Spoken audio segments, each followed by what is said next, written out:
Hello everyone, Leaf Reed here, and today we have probably one of my favorite books that I don't think anyone else knows about. I've never heard of it. I was literally in the public library. I picked up this book because of the title, and I could not stop reading it. And because I was at work there, I would come every lunch break to keep reading it to the point where I had to check it out and buy my own copy. But I just really like this book. And it is Cambodia, or also known as A Book for People Who Find Television Too Slow by Brian Fawcett. So the premise is kind of in the title, where it talks about essentially the point of what this book is. It's almost a thought experiment of writing stories in a style that is highly actionable or faster paced than television. So it's supposed to essentially grab the reader's attention and deliver a really interesting, compelling story, but in a very active format. And I think that's such an interesting way to think about it, because it goes back into Marshall McLuhan, who talked about the medium is the message, and the medium of television is just the way that stories are told through television are just of a different nature than books, than novels, than ancient Sanskrit tablets, than video games, than music. Music can tell stories. They don't really do that anymore, except going to nightclubs. But yes, the music did tell stories, especially in the 60s and 70s. And even before that, obviously. So it's kind of a challenge to say, I'm going to write a book that feels like a TV show. And so what this book is about is it's actually a series of short stories that have pretty much nothing to do with each other. They're really interesting though, really interesting. In fact, I talked about Marshall McLuhan. I think it's the third or fourth story in this book that is the most fascinating, interesting, thought-provoking, and just weird things, where Marshall McLuhan goes back in time to meet Jesus. It's just like, what? And he talks about stories, and I guess the purpose of stories, and the purpose of the Bible.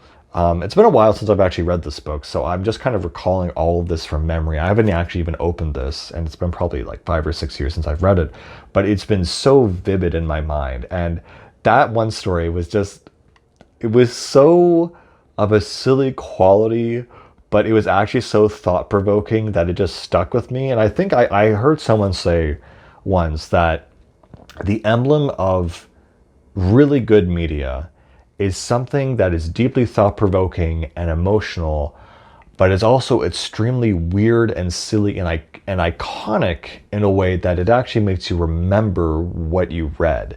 So it could be a completely silly setting, but as long as it makes sense and it actually speaks to some kind of truth or some kind of love or emotion, you'll remember it and it'll be ingrained into your soul, basically. There's that. There's one about the two businessmen real estate developers who need to make they're trying to develop like public housing for like married, always working businessmen. And it's kind of like a joke where they're like designing their lives as if they were government employees, and everything's super strict and regimented, and they talk about percentages and like goal points for their marriages or something. And it's just totally weird. There's another one which, thinking about the content of this book, is probably not real, but it could be, like when I read it.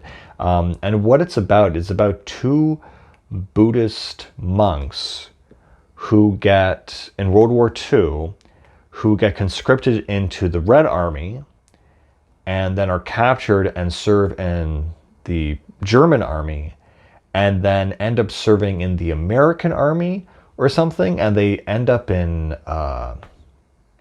somewhere in Greece or something. But it's like they go through these crazy simulations, these battles and these struggles, and and basically they asked them, why did you go through with all these crazy things about being recruited into armies and then, abandoning your faith seemingly? And they said, oh, we thought we were in hell. We thought that this was the afterlife and this was our punishment.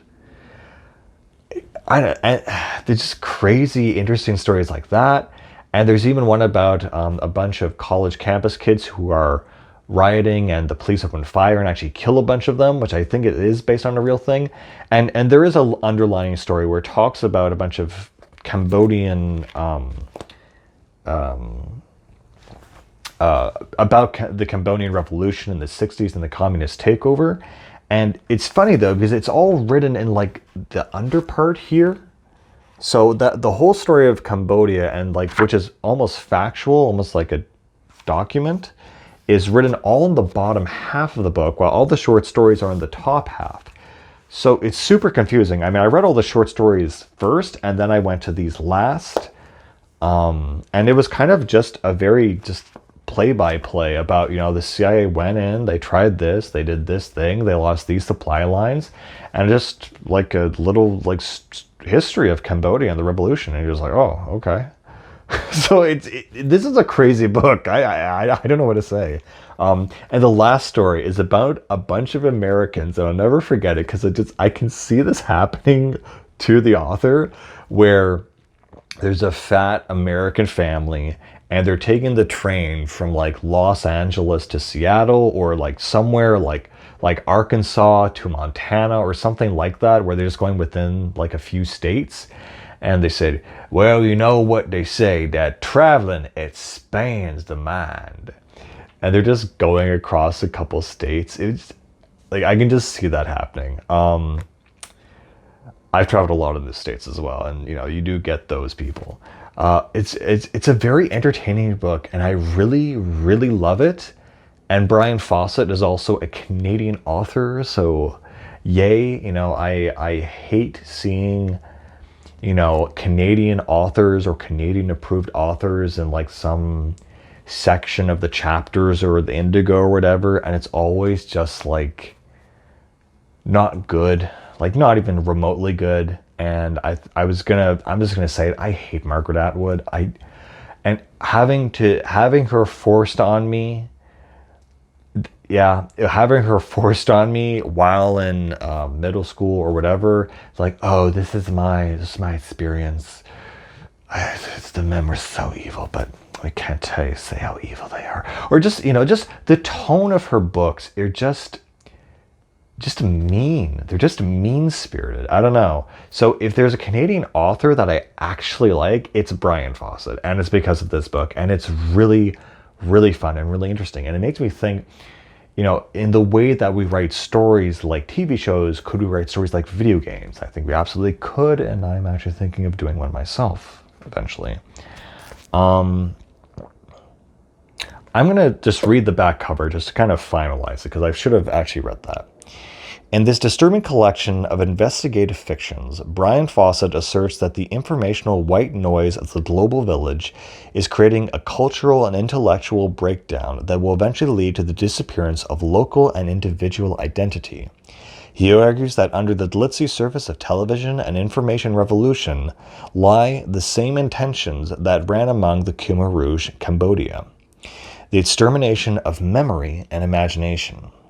Fawcett, these are just all things. Fawcett is such a gift for invention, blah, blah, blah. But I think that's there right there. And actually learning about the Cambodian Revolution in this book and also outside of it is shocking, because this is probably a hot take, but I think the Khmer Rouge Cambodian Communist Revolution was probably the most evil thing that happened in history, or the most insane thing, where it wasn't just destroying, the killing the people and destroying the villages, and it was a war against intellectualism itself, because they viewed the American bombers and the things that hit the supply lines supposedly by accident, because they were at war with North Korea, that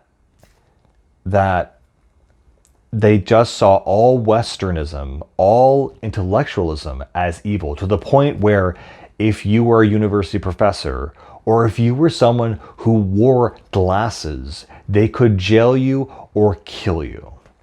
And Pol Pot and just that whole thing, and reading about what they did to the language, the buildings, the signage, that they literally wanted to make people regress to an agrarian society.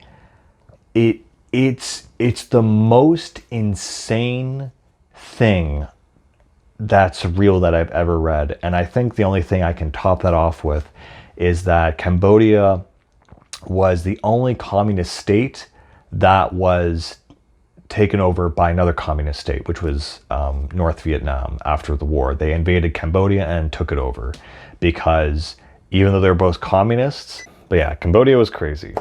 Anyway, besides that, it's a great book and a great read, and I would 100% recommend it.